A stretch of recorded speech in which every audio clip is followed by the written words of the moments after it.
And then you said that you wanted to have a second child. So did you try IVF again for the second child? We planned to. I was lucky enough to breastfeed my daughter for about a year. And then after I finished breastfeeding, the most amazing thing happened. One day, my period arrived and I was shocked. I still remember, being in the bathroom thinking, oh my God, what is this? Oh, wait, I remember what this is. It had been so many years by that stage since I'd had a period. I was like, what is going on here? So we were very excited. We thought, well, this was the one thing we didn't have last time.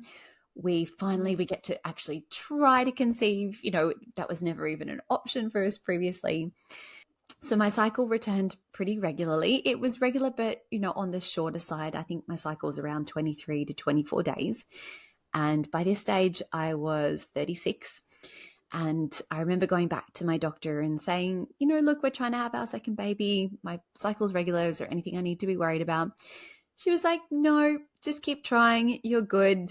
Everything, I'm sure it'll all be fine. So we did, we kept trying. And after about 6 months, nothing had happened. So I went back to my doctor and she agreed to run a whole bunch of new tests. And we found out I had a thyroid condition. My AMH levels had dropped pretty much to zero by this stage. We found out that my fallopian tubes were partially blocked. And on top of that, we now had a bit of male factor fertility issues going on as well. So she thought, look, there's a couple of things we can try. We can time ovulation again. There are drugs that they can give you in order to induce ovulation and regulate it. And then she said we can give you some progesterone to extend your cycle a little bit, perhaps support an early pregnancy. So we tried this again for 4 or 5 months and nothing worked. And she said, look, I don't know how blocked your tubes are. They don't look like they're completely blocked, but maybe it's worse than we thought. Your age, I think by this stage, I was 37. She said, look, your only option really is to go back to IVF. And we were so disappointed.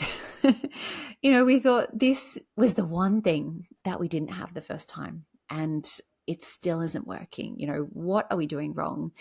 So we thought, look, we don't want to go back to IVF, but it worked the last time. We're going to do the exact same thing again. So we prepped, for 3 months. I did all the supplements, all the acupuncture. I had the perfect diet.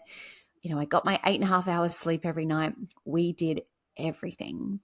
And this cycle actually went really well. So I ended up with two perfect little healthy embryos and we transferred both of them. And sadly, neither of them stuck.